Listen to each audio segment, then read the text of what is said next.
Friends, இப்போ இந்த வீடியோவில் நம்ம பார்க்க போகிறது அப்ளைடு மேத்தமெட்டிக்ஸ் 1 நான் சர்க்யூட் பிரான்ச்சுக்கான தேர்ட் எக்ஸசைஸு. அதாவது சர்க்யூட் பிரான்ச்சுக்குள்ளே இருக்கக்கூடியதில் ஃபஸ்ட் எக்ஸசைஸாக இருக்கும். ஓகேங்களா? ஸோ இங்கே இருக்கக்கூடிய இந்த தேர்ட் எக்ஸசைஸை தான் நம்ம பார்க்க போகிறோம். ஸோ இதில் ஏற்கனவே நம்ம ஒரு வீடியோ பார்த்துருப்போம், பேராபோலாஸ் எப்படி வரைகிறது அப்படின்றத பற்றி பார்த்துருப்போம். இப்போ இந்த வீடியோவில் என்ன பார்க்க போகிறோம் அப்படின்னா, எல்லிப்ஸ் எப்படி வரைய போகிறது. இந்த ஒரு காமன் ஈக்குவேஷன் கொடுத்துருக்காங்க. இந்த காமன் ஈக்குவேஷனில் ஏ, பி, ஹச் அண்டு கே இதுக்கான கிவன் டேட்டாவை கொடுத்து ஒரு எல்லிப்ஸ் வரைய போகிறோம். எல்லிப்ஸ் வரைஞ்சதுக்கப்புறம் அதோட eccentricity, centre, focus, vertices, major axis, minor axis, directrix, data structure இதை எல்லாத்தையுமே நம்ம எப்படி கண்டுபிடிக்க போகிறோம் அப்படின்றத தான் இந்த வீடியோவில் பார்க்குறோம். ஸோ இப்போ வாங்க நம்ம கிளாஸ்க்கு போவோம். ஸோ நம்மளுக்கு கொடுத்துருக்க காமன் ஈக்குவேஷன் இதுதான், இதை மைண்டில் வச்சுக்கலாம். கொடுக்க வேண்டிய வேல்யூஸ் என்னென்ன அப்படின்னா ஏ, பி, ஹச், கே இந்த வேரியபிள்ஸ்க்கான வேல்யூ தான் நம்ம கொடுக்கணும். ஸோ நான் எடுத்தோடனே அந்த டேட்டாவை கொடுக்குறேன். ஏ ஈக்குவல் டு 5. ஓகேங்களா? ஒரு 5ன்ற ஒரு வேல்யூவை கொடுப்போம்.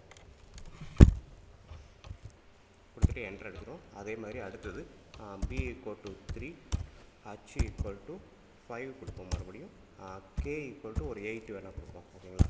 ஸோ இந்த மாதிரி நானாக தான் இதாக கொடுத்துருக்கேன். ஸோ இதுக்கப்புறம் நம்ம டைப் பண்ணக்கூடிய ஈக்குவேஷன் இந்த இடத்துல அதே இன்புட் பாக்ஸில் போயிட்டு நம்ம டைப் பண்ண வேண்டிய ஈக்குவேஷனாக நான் டைப் பண்ணுறேன். So X minus H whole square by 2 plus Y minus K whole square by 2 equal to 1 அப்படியே ஜென்ரல் ஈக்குவேஷன் டைப் பண்ணிவிட்டேன். ஸோ டைப் பண்ணிவிட்டு நான் இன்னும் என்ட்ரு அடிக்கல. என்ட்ரு அடிக்கும்போது பார்த்தீங்க அப்படின்னா நம்ம இங்கே கொடுத்துருக்க முடியாது A equal to 5, B equal to 3 இந்த வேல்யூஸ் எல்லாம் இதுக்கு கரெக்டாக அப்ளை ஆகிட்டு அதற்கான ஈக்குவேஷன் ஜென்ரேட் ஆகிரும். இப்போ பாருங்கள், வச்சு என்ட்ரு அடிக்கிறேன்.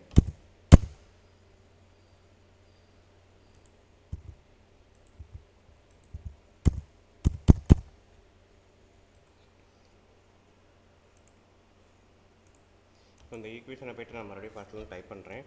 எக்ஸு மைனஸ் ஹச், நான் இங்கே மேலே ஹச் போட்டிங்கனாலே கீழே பார்த்தீங்கன்னா ஹச்சோட வேல்யூ என்ன இருக்கோ அது வந்து டிஸ்பிளே ஆகுது. ஸோ அதுக்கப்புறம் A minus H whole square divided by A square. ஓகேங்களா? ஸோ காமன் ஈக்குவேஷன் ஏ ஸ்கொயரில் போடுறேன். அதுக்கப்புறம் ப்ளஸ் ப்ராக்கெட்டுக்குள்ளே Y minus K whole square divided by B square. So நாங்கள் டைப் பண்ண இங்கே ஒரிஜினல் வேல்யூ என்னவோ அதெல்லாம் வந்து, அதாவது அந்த வேரியபிளுக்கு என்ன வேல்யூ செட் பண்ணணுமோ அதெல்லாம் வந்து செட் ஆயிரும். ஸோ இப்போ நான் கொடுத்துட்டு என்டர் அடித்தேன் அப்படின்னா அந்த ஈக்குவேஷனே மாறிடுச்சு. பார்த்தீங்களா? ஸோ இங்கே வந்து நம்மளுக்கு வந்து எல்லிப்ஸ் வந்து நிற்கிது. ஸோ இதை ஜூம் அவுட் பண்ணி பார்த்தீங்க அப்படின்னா நமக்கு தெரியும். ஓகேங்களா? ஸோ இந்த ஆரோக்கியை ப்ரெஸ் பண்ணிவிட்டு நான் இங்கே வந்து மூவ் பண்ணலாம் எந்த இடம் வேணாலும். பேர் EQ1 நான் வந்து பேர் எதுவும் கொடுக்கல, அதனால் டிஃபால்ட்டாகவே EQ1 அப்படின்னு செட் ஆகிருக்குது. இந்த ஈக்குவேஷன் நம்ம டைப் பண்ணதுக்கான ஒரிஜினல் வேல்யூ என்னவோ அது வந்து செட் ஆகிடுச்சு. எனக்கு பழைய ஃபார்மெட் நான் டைப் பண்ண ஃபார்மெட்டே வேணும்னா அதையும் நம்ம செட் பண்ணிக்கலாம். ஓகேங்களா? ஸோ அது இந்த இடத்துல ட்ரிபிள் பட்டன் இந்த இடத்துல ரைட் கிளிக் பண்ணிங்கனாலே ஈக்குவேஷன் எந்த ஈக்குவேஷன் நமக்கு தேவையோ அதை நம்ம கிளிக் பண்ணாலே அந்த ஃபார்மெட்டில் நமக்கு வந்து நின்றோம். ஓகேங்களா? நான் காமன் ஈக்குவேஷன்ற கொடுத்ததுனாலே காமன் ஈக்குவேஷன்லேயும் இருக்குது. இல்லை எனக்கு இந்த ஃபார்மெட்டில் வேணும் அப்படின்னா இந்த ஃபார்மெட்லேயும் நம்ம மாறிக்கிறோம். ஓகேங்களா? ஸோ இதுக்கப்புறம் நமக்கு என்ன கேட்டிருக்காங்க, சென்டர் எப்படி கால்குலேட் பண்ணுறது, எப்படி செட் பண்ணுறது அப்படின்றது தான். ஸோ சென்டருக்கான ஸ்பெல்லிங் CNTER போடணும். நமக்கு கொஸ்டினில் பார்த்தீங்க அப்படின்னா RE அப்படின்றது கொடுத்துருப்பாங்க. அங்கே பார்த்தீங்கன்னா தெரியும் CNTRE. ஆனால் நம்ம டைப் பண்ண போகிறது ER தான் டைப் பண்ணணும். அந்த கமாண்ட் தான் இங்கே ஒர்க் ஆகும். ஸோ எதுக்கு டைப் பண்ண போகிறோம், EQ1ன்ற ஒரு எலிப்ஸுக்கு தான். ஸோ கொடுத்துட்டு என்ட்ரு அடித்தேன் அப்படின்னா ஏன்ற பேர் அதுவும் செட் ஆயிரும். இங்கே ஏ அப்படின்றது டிஃபால்ட்டாகவே வந்துடும். ஓகேங்களா? இதுக்கு நான் கலர் சேஞ்ச் பண்ணணும் அப்படின்னா ரைட் கிளிக் பண்ணி செட்டிங்ஸில் போய்ட்டு கலர்ன்ற ஆப்ஷன் இருக்கும். ஸோ இதில் போய்ட்டு ரெட் கலரை சூஸ் பண்ணிவிட்டு க்ளோஸ் பண்ணிடுங்க. ஆட்டோமேட்டிக்காக கலர் மாறிடும். ஒருவேளை இந்த ஏன்ற பாயிண்ட்டு இங்கே இருக்கக்கூடிய 5,8 எனக்கு இந்த இடத்துலையும் வரணும்னு நினச்சிங்க அப்படின்னா அங்கேயே ரைட் கிளிக் பண்ணணும் இல்லையா? இப்போ நம்ம கலரை மாற்றணும் இல்லையா? அதே மாதிரி பேசிக் அப்படின்ற ஆப்ஷன்லேயே நேம் பக்கத்தில் நேம் அண்ட் வேல்யூ அப்படின்னு இருக்கும். ஸோ இதை கொடுத்துட்டு இதை க்ளோஸ் பண்ணிடுங்க. நம்மளுக்கு அந்த பாயிண்ட்டு கரெக்டாக வந்து நிற்கும். ஓகேங்களா? இப்போ சென்டர் கால்குலேட் பண்ணிட்டோம். அதுக்கப்புறம் இருக்குது எசென்ட்ரிசிட்டி கண்டுபிடிக்கணும். எசென்ட்ரிசிட்டிக்கு அப்புறம் ஃபோர்சி, வெர்டிசஸ் இது மூணையும் கண்டுபிடிக்க போகிறோம். ஓகேங்களா? ஸோ எசென்ட்ரிசிட்டி அப்படின்னா வேறு ஒன்றும் இல்லை, அப்படியே தான் அதே ஸ்பெல்லிங்கே போட்டுருங்க. எசென்ட்ரிசிட்டி. ஓகேங்களா? CITY மேலே இருக்கிற ஸ்பெல்லிங் நமக்கு அதுக்கு மேலே வந்துடும். ஸோ இங்கே வந்து ஆரோக்கியை ப்ரெஸ் பண்ணாலே அதில் உள்ள இருக்க ஆப்ஷன் எல்லாமே நமக்கு வந்துடும். என்ட்ரு அடிச்சிங்க அப்படின்னா இந்த கானிக்ன்ற இடத்துல நம்மளோட எலிப்ஸ்க்கான பேர் EQ1 என்ட்ரு அடிச்சிங்கனாலே இங்கே வந்து எசென்ட்ரிசிட்டி அப்படின்றது வந்து டிஸ்பிளே ஆகிரும். 0.8 அப்படின்றது வந்துடும்.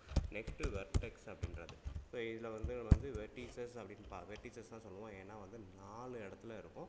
ஸோ அதனால் ஒன்றும் கிடையாது, 4ன்றப்ப வெர்டிசஸ்ன்னு சொல்லுவோம். இங்கே வந்து அதனால் நேம் கொடுக்க தேவையில்லை, அதுவாகவே ஜென்ரேட் ஆகும். 4 வெர்டிசஸ் கிரியேட் ஆகும். BCDE வந்துருச்சா?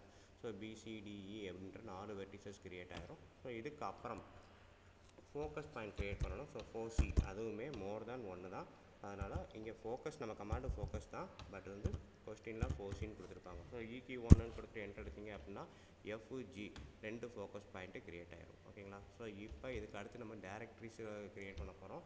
ஃபோக்கஸ் பாயிண்ட்டுக்கும் ஃபோக்கஸ் பாயிண்ட்லேருந்து இந்த வெர்டெக்ஸ் எவ்வளோ தூரமோ அதே டிஸ்டன்ஸில் தான் இந்த டேரக்ட்ரிஸ் க்ரியேட் ஆகும். ஓகேங்களா? ஸோ அதனால் நான் டேரக்ட்ரிஸ் அப்படின்றதுக்கு நேம்லாம் கொடுக்கல, ஏன்னா 2 இருக்கும். ஸோ டேரக்ட்ரிஸ் ஆஃப் ஸ்பெல்லிங் இங்கே இருக்குது. டேரக்ட்ரிஸ் ஆஃப் ஃபானிக்கில் செலக்ட் பண்ணிக்கோங்க, EQ1ன்னு டைப் பண்ணுங்கள்.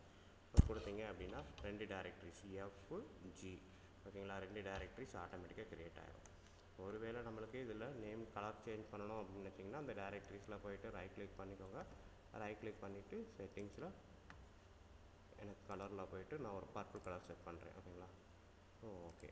அதே மாதிரி இந்த டேரக்ட்ரிஸ்க்கும் நான் ரைட் கிளிக் பண்ணி செட்டிங்ஸில் கலரை சேஞ்ச் பண்ணலாம். சாரி, நம்மளுக்கு வந்து இது ப்ராப்பராக க்ளோஸ் பண்ணாதனால அந்த F டேரக்ட்ரிஸே க்ரியேட் ஆகுது. ஜியில் போய்ட்டு ரைட் கிளிக் பண்ணிங்க அப்படின்னா G டேரக்ட்ரிஸ் க்ரியேட் ஆகும். ஓகேங்களா? ஸோ இப்போ பார்த்தீங்கன்னா நேம் G. ஸோ இந்த இடத்துல போய்ட்டு எனக்கு பர்பிள் கலருக்கு செலக்ட் பண்ணிவிட்டு க்ளோஸ் பண்ணிக்கலாம். ஸோ 2 டேரக்ட்ரிஸும் முடிஞ்சிச்சு. ஸோ இதுக்கப்புறம் மேஜர் ஆக்சிஸ் மைனர் ஆக்சிஸ்னு ஒன்று இருக்குது, அதை நம்ம போட மறந்துட்டோம். ஸோ மேஜர் ஆக்சிஸ் அப்படின்னா வேறு ஒன்றும் இல்லை, மேஜர்னு பேரை வச்சுட்டு மேஜர் ஆக்சிஸ் வரைங்க. என்ன அப்படின்னா இந்த சென்டர் பாயிண்ட்லேருந்து எட்ஜஸ் ரொம்ப எந்த சைடு ரொம்ப தூரமாக இருக்கோ அதுதான் வந்து மேஜர் ஆக்சிஸ் அப்படின்னு சொல்லுவாங்க. ஸோ மேஜர் ஆக்சிஸ் ஆஃப் ஃபானிக் அப்படின்றத செட் பண்ணிங்க அப்படின்னா EQ1 கொடுத்தீங்க அப்படின்னா ஸோ இதுதான் மேஜர் ஆக்சிஸ். சென்டர் பாயிண்ட்லேருந்து ஃபோக்கஸு ரொம்ப தூரத்தில் சரி ஃபோக்கஸு இல்லை வெர்டெக்ஸ் ரொம்ப தூரத்தில் இருக்குது அப்படின்றதும். அதே மாதிரி மைனர் ஆக்சிஸ்க்கும் இதே கமெண்ட் தான்.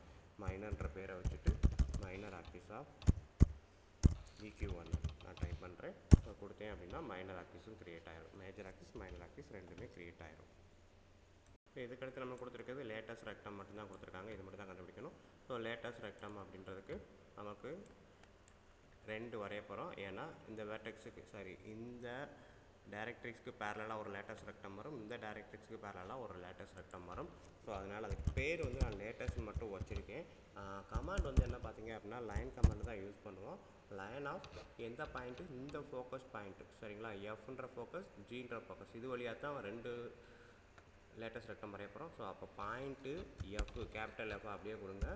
F வழியாக ஸ்மால் எஃப்ன்ற டேரக்ட்ரிக்ஸ்க்கு பேரலாக. ஓகேவா? அந்த டேரக்ட்ரிக்ஸ் நேம் வந்து ஸ்மால் எஃப். ஸோ கொடுத்தேன் அப்படின்னா அந்த வந்துருச்சு லேட்டஸ்ட் அப்படின்ட்டு. ஸோ அதே மாதிரி 2வது லேட்டஸ்ட் வரைய போகிறேன். லேட்டஸ்ட் 1ன்னு போட்டு இங்கே வந்து அதே கமெண்ட் லைனு எது வழியாக Gன்ற ஃபோக்கஸ் பாயிண்ட் வழியாக ஸ்மால் G அப்படின்ற டேரக்ட்ரிக்ஸ்க்கு பேரலாக, இந்த ஸ்மால் Gன்ற டேரக்ட்ரிக்ஸ்க்கு பேரலாக இந்த Gன்ற பாயிண்ட் வழியாக அந்த வந்துருச்சு. நம்ம என்ட்ரு அடிக்கல அதனால் வந்துருச்சு. ஸோ இந்த லேட்டஸ்ட் ஸ்பெல்லிங்கை நான் இங்கே தப்பாகவே போட்டேன், அதே இதுலேயே வந்துடும். ஓகேங்களா? ஸோ இவ்வளோ தான் ஃப்ரெண்ட்ஸ் நமக்கு வந்து கொடுத்துருக்க எக்ஸசைஸு. இப்போ இது ஒரே ஒரு டவுட்டு, நமக்கு இந்த இடத்துல வேல்யூ ஒன்று செட் பண்ணோம் இல்லையா? ஸோ கொடுத்துருக்கிறது இந்த ஈக்குவேஷன் ஜென்ரேட் ஆகிடுச்சு. இதே இது இந்த வேல்யூ மாறுச்சு அப்படின்னா இதோட எல்லா ஷேப்புமே மாறும். ஸோ அதை எப்படி அப்படின்னு பார்த்தீங்கன்னா இங்கே இருக்கக்கூடிய பட்டனை ப்ளே பண்ணி விட்டோம் அப்படின்னா -5 +5 வரைக்கும் வேல்யூ சேஞ்ச் ஆகிட்டே இருக்கும், வேரி ஆகிட்டே இருக்கும். ஸோ எல்லாத்துக்குமே அதே தான். K வந்து 8ன்னு செட் பண்ணதுனால நான் 10 வரைக்கும் இங்கே வந்து அது டிஃபால்ட்டாக செட் ஆகிரும். ஓகேங்களா?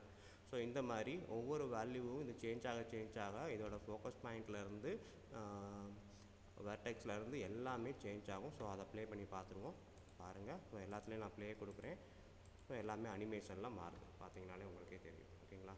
ஸோ இவ்வளோ தான்.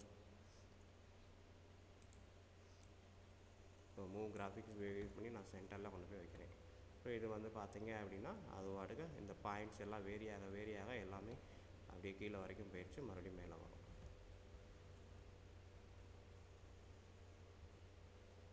ஸோ இந்த எக்ஸசைஸ் பார்த்தீங்க அப்படின்னா சர்க்யூட் பிரான்ச்சு நான் சர்க்யூட் பிரான்ச்சு 2 டிபார்ட்மெண்ட்டுக்குமே இருக்குது. நான் சர்க்யூட் பிரான்ச்சை பொறுத்த வரைக்கும் இதுதான் ஃபஸ்ட்டு எக்ஸசைஸில் பார்ட் 2 இருக்கும். ஓகேங்களா? ஸோ அடுத்தது நன்றி, நெக்ஸ்ட் வீடியோவில் பார்ப்போம்.